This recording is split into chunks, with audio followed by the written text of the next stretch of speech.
దశాబ్దాలుగా ఎదురు చూస్తున్నటువంటి నిరుద్యోగ యువతీ యువకుల యొక్క ఆశల్ని నిజం చేయటం కోసం ఆనాడు కాంగ్రెస్ పార్టీ ఆధ్వర్యంలో మేము ప్రభుత్వంలోకి రాగానే నిరుద్యోగ యువతీ యువకుల ఉద్యోగాలు నియమించే ప్రక్రియని వెంటనే మొదలు పెడతాం. పబ్లిక్ సర్వీస్ కమిషన్ ప్రక్షాళన చేస్తాం. తద్వారా నిరుద్యోగ యువతీ యువకులకి ఎప్పుడు పరీక్షలు జరుగుతాయో తేదీలతో సహా ముందుగానే ఆ క్యాలెండర్ను ప్రకటిస్తాం. తద్వారా జరిగేటువంటి పోటీ పరీక్షల్లో ఇబ్బంది లేకుండా, ఓవర్లాప్ కాకుండా, సమస్యలు ఉత్పన్నం కాకుండా ఉండేటట్టుగా చేస్తామని ఆ రోజు మాటిచ్చాం.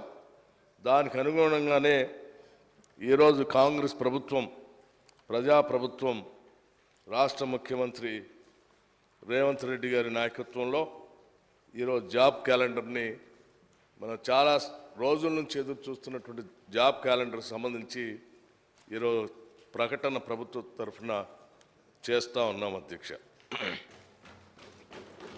అధ్యక్ష,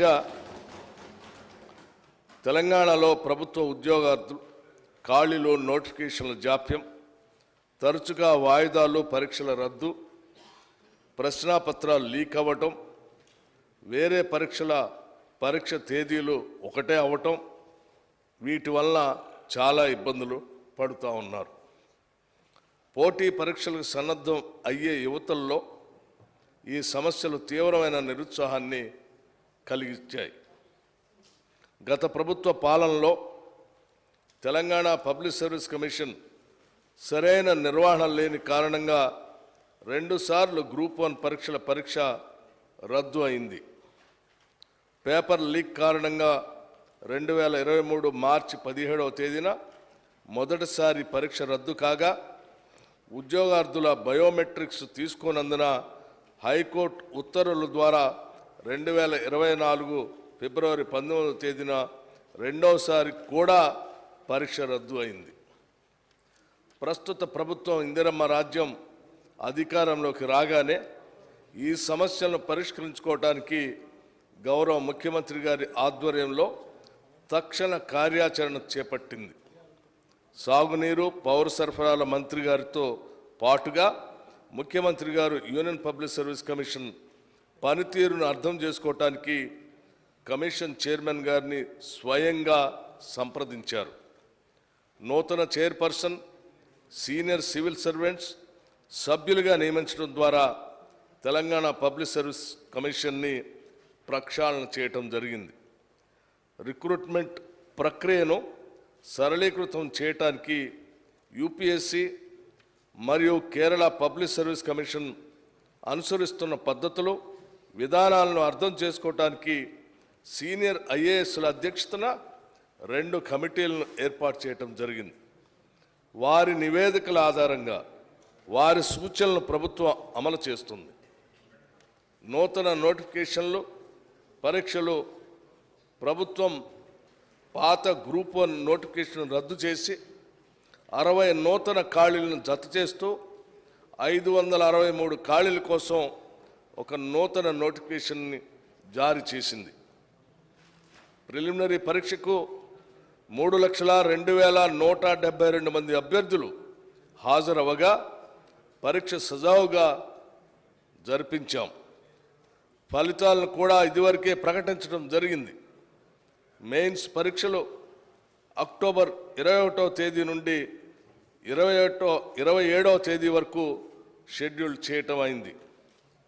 1,45,368 మంది దరఖాస్తుదారులు హాస్టల్ వెల్ఫేర్ ఆఫీసర్స్ పరీక్షకు, 1,06,263 మంది దరఖాస్తుదారులు డివిజనల్ అకౌంట్స్ ఆఫీసర్స్ పరీక్షలకు హాజరవ్వగా పరీక్షలు విజయవంతంగా నిర్వహించడం జరిగింది. వివిధ రాష్ట్ర ప్రభుత్వ శాఖల్లో 32,410 మంది యువతకు నియామక ఉత్తర్వులను జారీ చేయటం కూడా జరిగింది. అదనంగా 13,505 ఉద్యోగ ఖాళీల భర్తీకి అనుమతులను కూడా ఇవ్వటం జరిగింది. 11,062 ఖాళీలతో టీచర్ రిక్రూట్మెంట్ కోసం డిఎస్సి పరీక్షను ప్రకటించడం అయింది. పరీక్షలు 2024 జూలై 18వ తేదీన ప్రారంభమై 2024 ఆగస్టు 5వ తేదీన ముగుస్తాయి. 435 సివిల్ అసిస్టెంట్ సర్జన్ ఉద్యోగాల ఖాళీల భర్తీకి ఎంఎన్జే క్యాన్సర్ ఆసుపత్రిలో 45 అసిస్టెంట్ ప్రొఫెసర్ ఉద్యోగాల ఖాళీల భర్తీకి నూతన నోటిఫికేషన్ జారీ చేయడం కూడా జరిగింది. పరీక్షల మధ్య తగినంత సమయం లేని కారణంగా పరీక్షలను వాయిదా వేయాలనే అభ్యర్థనలకు సానుకూలంగా స్పందించి ఇటీవలే గ్రూప్ 2 పరీక్షను ఆగస్టు 7, 8 తేదీల నుండి డిసెంబర్కు వాయిదా వేయడమైంది.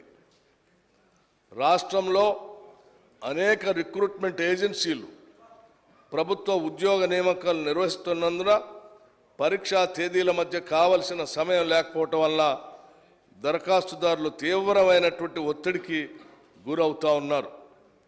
యూపీఎస్సీ మాదిరిగా పరీక్షల రద్దు లేదా వాయిదాలు అనేవి లేకుండా అట్టి సమస్యలను నివారించడానికి పరీక్షల మధ్య సరిపడ ప్రిపరేషన్ సమయం ఉండేలాగా టీజీ, పిఎస్సి మరియు ఇతర రిక్రూట్మెంట్ ఏజెన్సీలు ముందుకు పోతూ ఉన్నాయి. రాష్ట్ర ప్రభుత్వం ద్వారా వివిధ శాఖలలో నిర్వహించే డైరెక్ట్ రిక్రూట్మెంట్ కొరకు ప్రభుత్వం ఒక వార్షిక క్యాలెండర్ తయారు చేసి తేదీ 1/8/2024 నాడు జరిగిన మంత్రిమండలి సమావేశంలో చర్చించి ఆమోదించడమైనది. ఈ తెలంగాణ జాబ్ క్యాలెండర్ను గౌరవ సభ్యుల సమాచారం కొరకు తెలియజేయడమైనది. ఈ తెలంగాణ జాబ్ క్యాలెండర్ 2024-25 సంబంధించి గౌరవ సభ్యులందరికీ కూడా సర్క్యులేట్ చేయడం కూడా జరిగిందని ఈ సందర్భంగా మీ అందరికీ తెలియజేస్తా ఉన్నాను అధ్యక్ష. Thank you.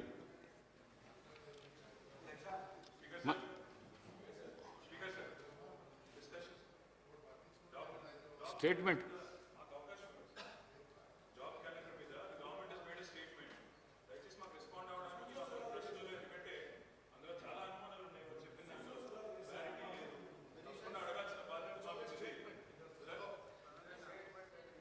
ఇది స్టేట్మెంట్ మాత్రమే. స్టేట్మెంట్ సంబంధించి డిస్కషన్ ఏమి ఉండదు. మిగతా షార్ట్ డిస్కషన్ సంబంధించినటువంటి అంశం జరుగుతోంది, దాన్ని కంప్లీట్ చేయండి.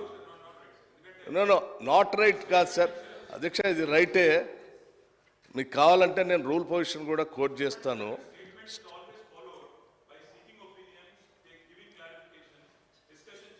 అధ్యక్ష,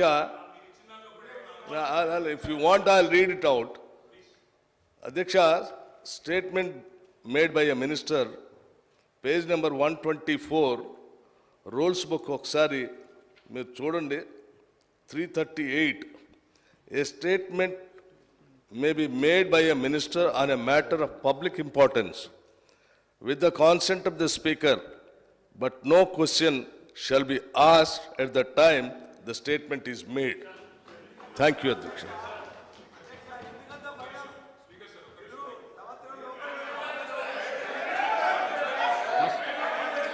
మధుసూదన్ రెడ్డి గారు,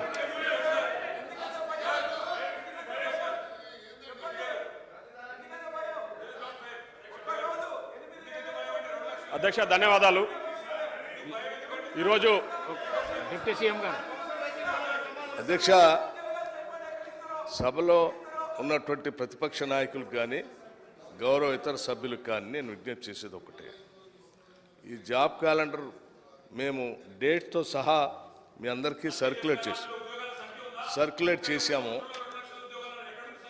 జాబ్ క్యాలెండర్ని దయచేసి జాబ్ క్యాలెండర్ని డేట్స్ దానికి సంబంధించినటువంటి ఉద్యోగాలకు సంబంధించి ప్రకటిస్తారు తప్ప సంఖ్యని జాబ్ క్యాలెండర్లో ఎప్పుడు ప్రకటించారు. సంఖ్యని నోటిఫికేషన్ ఇచ్చేటప్పుడు ప్రకటిస్తారు. దయచేసి సభ్యులు నేను అర్థం చేసుకోవాల్సిందిగా చెప్తూ, నాకు ఈ లోపల కౌన్సిల్లో కూడా ఒక బిల్ని నిన్న ఇందా పాస్ చేసిన బిల్ని అక్కడ కూడా ఈరోజు చివరి రోజు కాబట్టి అక్కడ పోయి బిల్ ప్రజెంట్ చేసి రావాలి. ఈ లోపల షార్ట్ డిస్కషన్ మిగతా సబ్జెక్ట్ నడుస్తూ ఉంది. ధరణి భూమికి సంబంధించిన షార్ట్ డిస్కషన్ దాన్ని కంప్లీట్ చేయండి అధ్యక్ష. This is a statement only. I made it as per the rules and regulations of the house only. ఈ బుక్ నేను తయారు చేసింది కాదు, వారు ఉన్నప్పుడు తయారు చేసింది. దయచేసి if they can understand it is very good. Please, thank you. Madhusudan Reddy గారు, అధ్యక్ష ధన్యవాదాలు. స్టేట్మెంట్ కు చర్చ లేదు. ఈరోజు